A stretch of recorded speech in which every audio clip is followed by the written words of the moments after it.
everyone, and welcome back to Letters of Intent. My name is Pankaj Raval, the host of Letters of Intent. Today, our co host Sahil Chaudhry is on vacation, so it'll be just me today and an amazing guest who I've gotten the chance to know over the years as a client, but also fantastic founder and entrepreneur, Raghu Reddy Suram. Raghu, how are you today? Pankaj, yeah, I'm doing really good. It's a bright, sunny day here in Seattle. You don't see that like every day, but it's going really good. Yes, I know. It's probably sometimes makes it hard to stay inside, right, on those sunny days. Exactly. Yeah, we are having plans for this weekend, but yeah, just got to get some work done this week. Fantastic. Yeah, definitely. That's the challenge. As a founder, as an entrepreneur, you still got to do the work. And usually there's a lot of work. There's always work to be done, right? As an entrepreneur. Exactly, and especially in the EB1A space, and we'll talk about like more about EB1A, O1A, and EB2 and EB. Yeah. There's so much to be done. We feel like we're just getting started. Yeah. So before we get too deep into it, I want to give a little introduction to Raghu just for our listeners. Raghu is a client of the firm, but also a great entrepreneur in its own right. He is on this podcast because, we talk about letters of intent, we talk about deal making here and risk taking, and Raghu really epitomizes all of that. He left a lucrative job at Salesforce to start his own company, and we're going to learn a little bit more about what it took to build his company in this unique niche that he's operating in and how he's actually managed to create a name for himself. Raghu is the founder CEO of EB1A Experts, a Seattle-based consultancy company that provides high-performing tech professionals with the consulting and support for obtaining an EB1A visa, which we're going to discuss more about and understand a little bit more exactly what that kind of visa is. His background is in AI and ML engineering. He's got 10 years of building decision support systems, so he's got a great technical background to execute on and build, I think, efficiencies in this world of EB1A visas and immigration. He earned his own EB1A after 1,800 hours of self-study and has since guided hundreds of engineers and researchers to their approval. His team pairs data-driven profile building with attorney partnerships to streamline petitions and achieve a 90% plus success rate. That is amazing and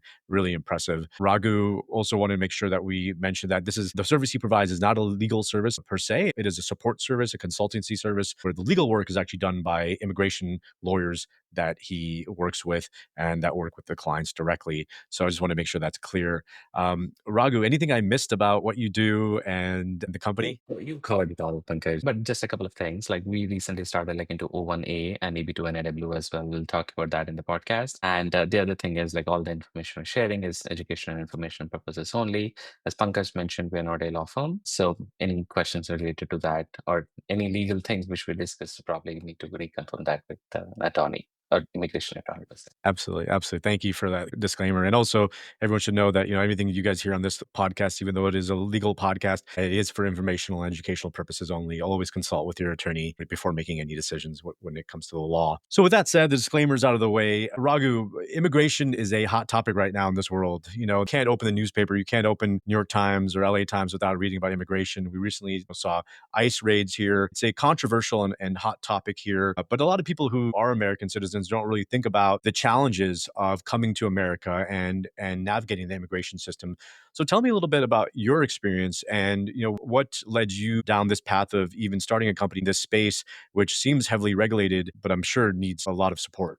So, I mean, as I mentioned, I spent like 1,800 hours over a year and a half, like to get my EB1A. And I personally like have been an entrepreneur. So back in India, I started a couple of companies. So I know how to like what's the operate like companies. And I also my master's in like business entrepreneurship. So I've done entrepreneurship. I've learned entrepreneurship while pursuing EB1A. I've seen a big problem. So there is not good education resources out there. Definitely, like what I said, the space, right? More than 1.2 million Indians are still looking for green cards, and EB2 and EB3 is backlog. So there's a huge problem that needs to be solved, and there's a lot of audience looking for it. And while going through the whole EB1A journey myself, I've seen like so many problems and I've helped a lot of other people as well. That kind of gave me a really good confidence. As you said, like what I said, it's a heavily regulated, there's a lot of things needs to be done. So I know just there will be like the operational challenges, legal challenges, but my goal is to solve the problem one at a time, provide value. And as you mentioned, like we have helped like more than till date, like what's we helped like more than 150 engineers and tech professionals to achieve their dream. That's amazing. And, speak like a true entrepreneur, seeing a problem and wanting to solve it. And you have that engineering background. So I'm applying technology solutions to the inefficiencies in the government, which I think, we're seeing. I think everyone's known it. Everyone's always recognized it. I know this current administration's attempting to address some of them. How well it's doing is a whole nother topic. But tell us a little bit, maybe just backing up about immigration in general. Can you tell us about the different types of visas you deal with?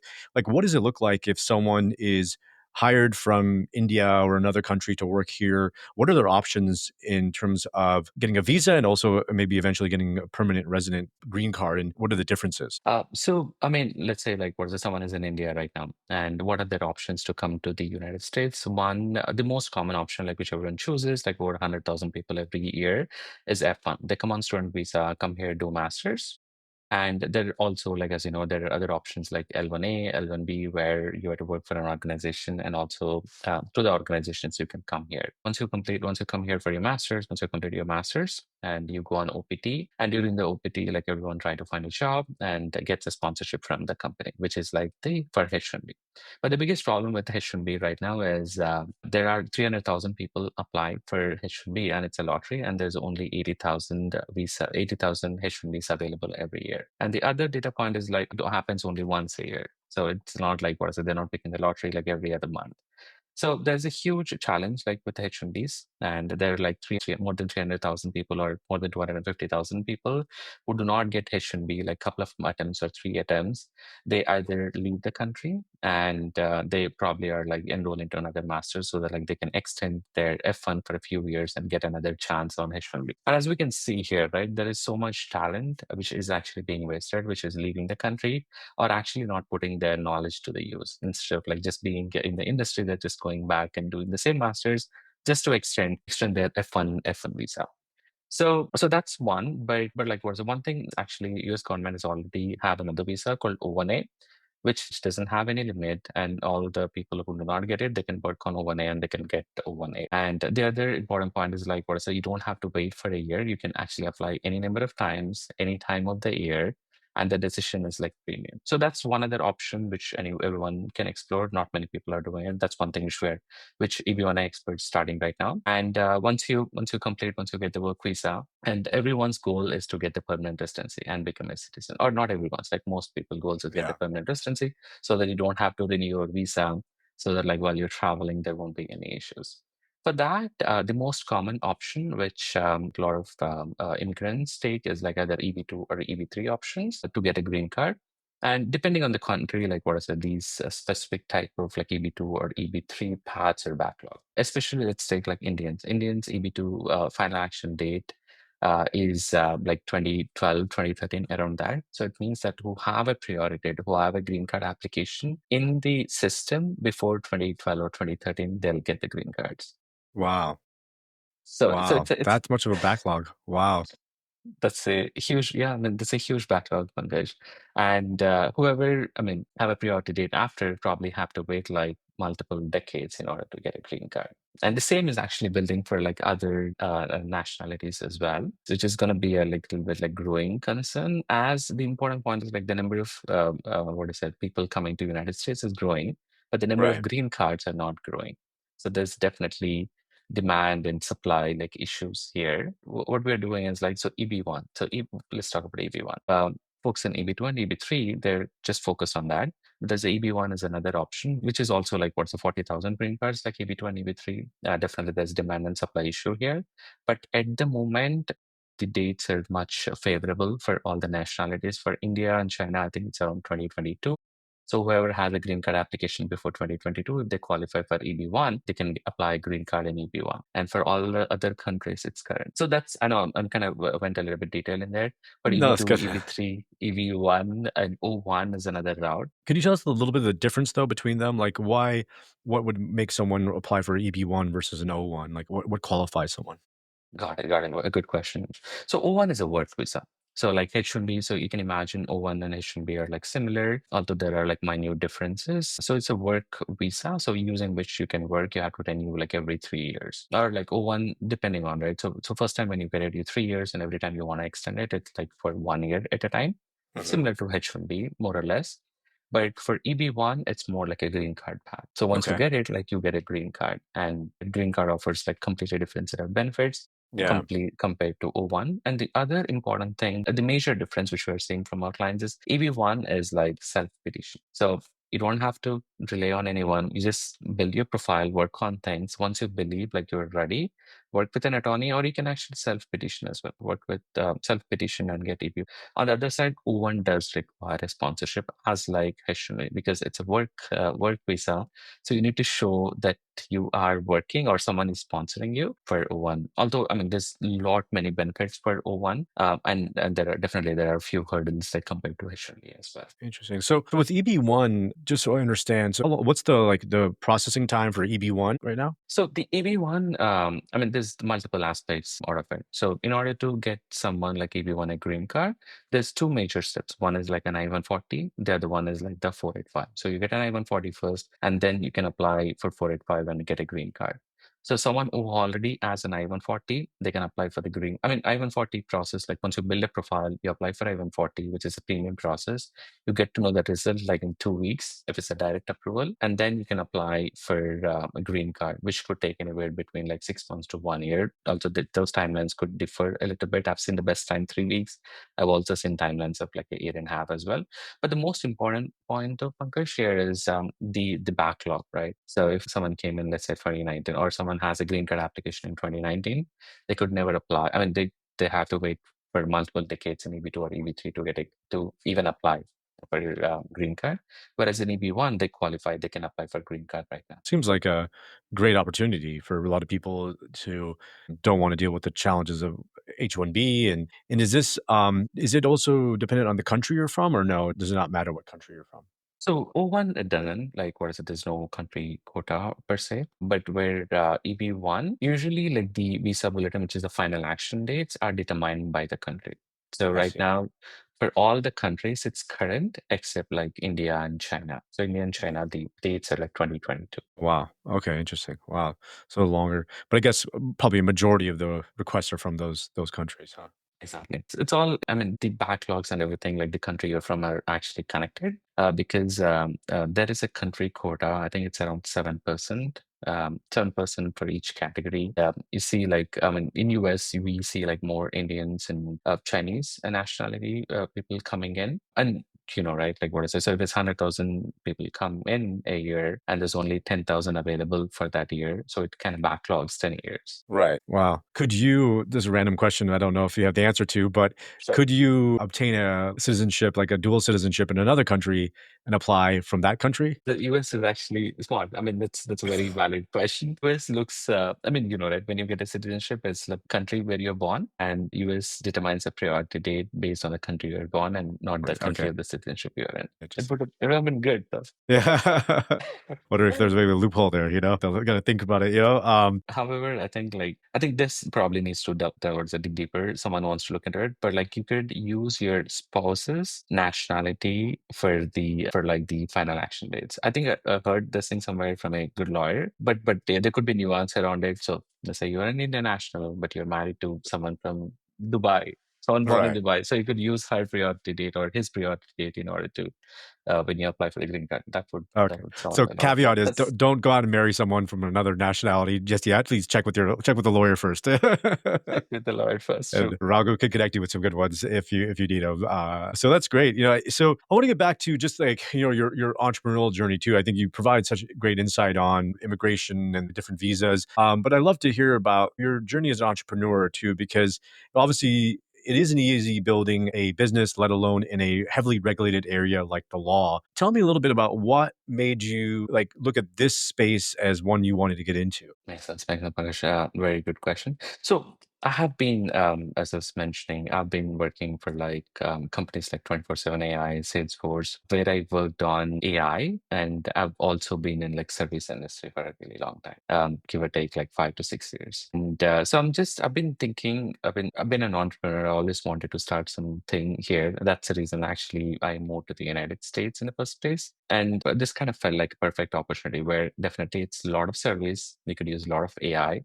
And I myself, like completing like EB1A, I actually knows like all the hurdles like for 2 years.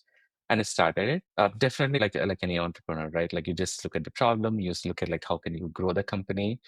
I was not looking at like to the hurdles point at the time. Not being a lawyer here, I didn't know about the hurdles. But good thing is I've been partnered with many great attorneys. Like one of them use you, Pankaj, and we partner with like many immigration firms. So we have like regular communications with them. So any problem which comes in, which go to them and talk to them to solve it. So that's one thing which we've been consistently like doing well and clearly providing clear data points. Right, most of the things like in this space are like we feel like a repetitive. So clarifying these with the attorneys and providing that clear communication back to the customers has been really well. Yeah, absolutely. Absolutely. Yeah. I mean, I think it was a lawyer, also as an entrepreneur, starting my own business. And I have like a legal tech startup too that that we've been building. I for sure see firsthand the need for technological innovation in the law and ways of leveraging technology to better help people and also democratize the services, because I realize that sometimes lawyers are overpriced, or maybe they're not run as efficient with how they can help people who are looking to for immigration help or other types of help. So I think it's great that you're disrupting this industry using technology. What are some of the like regulatory challenges maybe you've run into and trying to set up this business in the legal tech space? Yeah, one big thing is like what's the changing the way adjudications are done. So last year, like when the RFA rate was around like 15 to 20%, now the RFA. So let me clarify. So when we apply an application, the application can get a direct approval, or it would get like request for more evidence, or like all the other information as well. So the adjudications are not consistent. They have been like changing very rapidly. So it's kind of becomes difficult for an AI and data company to what to rely on. So we have to change like all the processes and change like a lot of different things as well.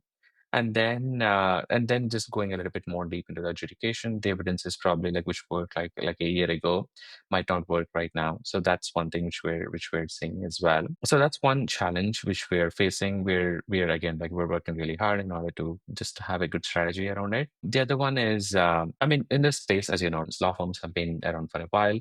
They've been like more trustworthy. And when you're coming into a completely new industry and trying to break into the industry, there's always going to be the trust factor would always come in. How do we trust you? You're not there and you're not an attorney.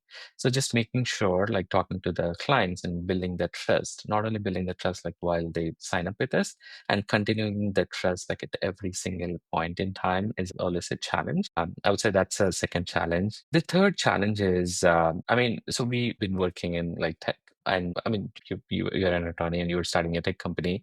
So Yeah. you see like drastic differences between the legal system and also the tech system. And how do we bring the tech into the legal system is it's not a regulatory challenge per se, but it's like more of an operational challenge what we're facing.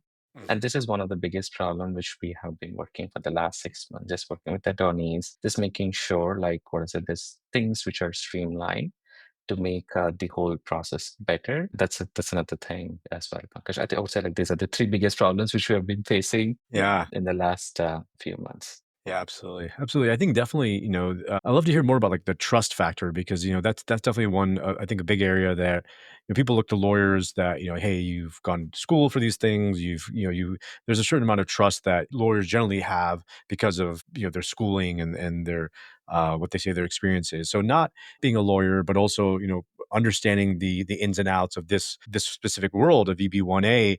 What have you done to gain the trust of these users and these clients? That's a good question, Pankaj.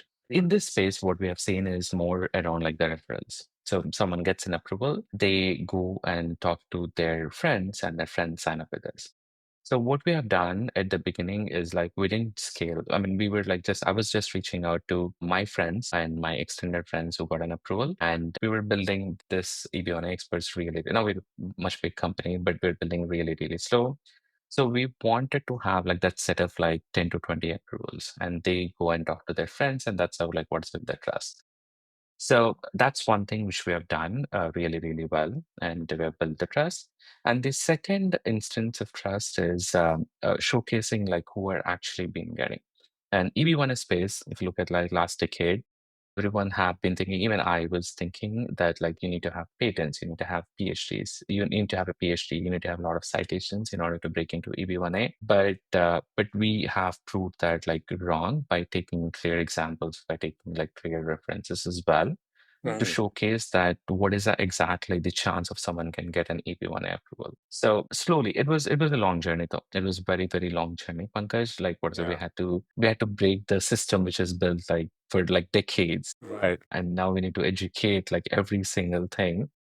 Yeah. So we did like a lot of, I mean, just in terms of more marketing, we were doing a lot of webinars.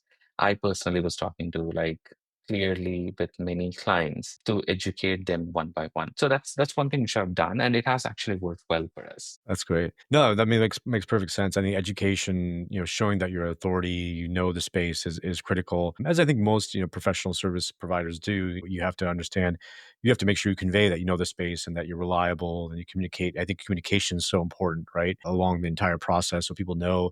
I mean, when I've talked to people dealing with the immigration system or immigration attorneys, that's oftentimes one of the biggest complaints they have is that they're not responsive, right? They don't get back to us. So I think that's where somewhere like you is so valuable. Is like you're helping on that side of like making sure people are clear, is transparent, the process.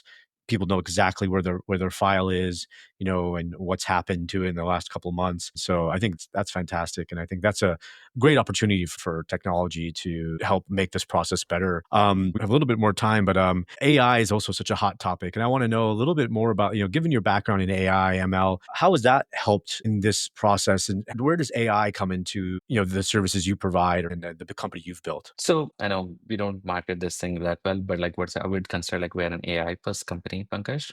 EB1A, if we divide the whole EB1A or O1 as well, if we divide the whole thing into very small tasks, like we can divide that into like 100, very small tasks. And if we group them, there's a lot of like content creation, there's a lot of content structuring, there's a lot of research associated with it. Let's say, for example, like judging is one of the criterion which we have like in the EB1A. How do we get the best judging opportunities for a person like who's working in like an AI field or cloud computing field? So we use AI, everything. So every problem which we have, the first important thing is like how do we solve with AI? We do have like a lot of a very big AI agents ecosystem right now, where there is a lot of manual work which we do. Like we have an AI agent that continuously like 24/7 just go and keep doing that work what we are supposed to do like an every day. We have been consistent doing that. I think that made us definitely like 70-80% efficiency. Interesting. What do you see as the future of AI within immigration and law? Do you think the government's going to start using it soon to analyze things? Like, where do you see it going? I bet like them are actually already using AI. If not, they must be that already working on the system to implement AI everywhere. Right. When 2 years back, there's not much like ChatGPT, there was not AI agents, but now like AI agents is everywhere. It's a lot of Right. VCs funding the money. We are using it like in EB1A Experts, and probably like what's it 2 to 3 years from now, Pankaj, like what's it, everything is going to be AI, including like the USCIS. Every task what they do is like probably they're gonna implement AI based things. Yeah, absolutely. Yeah, it's going to be crazy to see because it's already moving so fast. Is there a AI agent that you guys like or chat system that you guys prefer given your background and expertise? There's so many Chat GPT, Grok. Is there one that you prefer? Good question. So at our company, we use like a lot of different AI systems, but I personally like so when I'm thinking very deep, I use ChatGPT. When I want like more quick answers, like I usually go with Claude. So these two are the tools which I use a lot. Okay, interesting, interesting. Always good to know. I always like to talk to experts about that because I try to test them all a lot, and it's interesting, just seeing the different they are really good for specific things, right? Like Claude, I've heard is maybe good for coding or some other things. Some are better for writing and brainstorming. So it's good to people understand like they all have different use cases that seem to excel in different ways. This is great. I'm sure we could talk for hours, but I do want to keep it short. I know you're busy, you got a lot of things to do, company to run. So maybe one last thing, Raghu, and someone's looking to, trying to navigate this like immigration, this journey of the immigration system. Any suggestions you would have for them who's just someone maybe in India right now looking to come here or somewhere else? And like, what's the first step that they should do? That's a good question, Pankaj. So the first thing what I would do is just try to understand like a lot of different things. So when I came here, I didn't know about EB1A, I didn't know about EB2 and EB and O1 as well. So I had to go through like the system which is defined like H1B or normal EB2 and the master's program. So I would definitely like these are the tricks, right? As I mentioned, if you do not get so try for F1 if you're in another country, or if you're already here, you're getting trying for H1B. If you do not get H1B, try for O1, and then like go for EB1A, EB1 route to getting the green card. So these are the things which I would do, and just talk to people, right? Just explore your options, talk to people, talk to consultants, talk to attorneys as well. If there is anything else they could do in order to actually fast track their process in order to achieve like their goals. But the other point which I would like to also, I know we're entrepreneurs, right? Because one important point for many entrepreneurs is there's always a misconception that you cannot start a company being on H1B. And those rules have changed in the last year. I personally know a lot of founders who are on H1B. They started a company and they transferred their H1B from one company to their own company. Although there are like certain rules around like how much money you need to make for the company before you're transferring it. So the options are like completely unlimited. All you just need to just go in and explore, and you'll find an option what you're looking for. Great advice, great advice. And good to everyone to know that, things are always changing too. The laws are changing, immigration, it's all dynamic. So, what maybe was true a year ago is not necessarily true today. So good things to remember and keep in mind as you try to navigate your immigration journey, or if you know someone who's trying to navigate that journey. Last thing I want to make sure I mention before we end is that you also have a podcast. Is that correct? We do have a podcast, yes. And what is the name of that podcast and how do people find it? So we have, I mean, we do like the podcast like on YouTube. So you can just search like EB1A Experts on YouTube and you'll find our podcast. We do have like also thinking like what's that releasing different podcasts on Spotify and other podcast channels. But yeah, that's one thing which we have.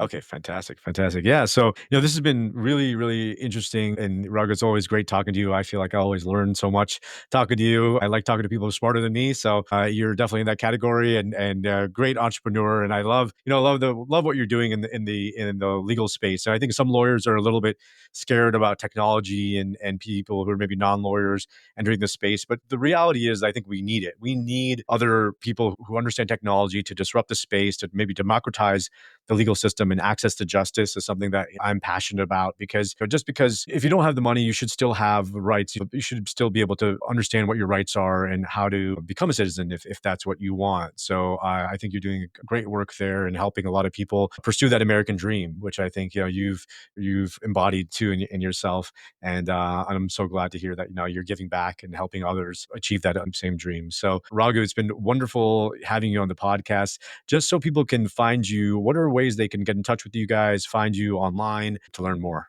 So I'm more active on LinkedIn. So you can just search my name and you can find me on LinkedIn. You can also like, so we as a company, like we're very active on LinkedIn as well. So you can also find like EB1 Experts LinkedIn page. I'll share your link. So when we post it, we can add it to the comments as well. So Yeah, yeah. that's where you can actually find me. If you want to talk to me, just reach out to me over LinkedIn.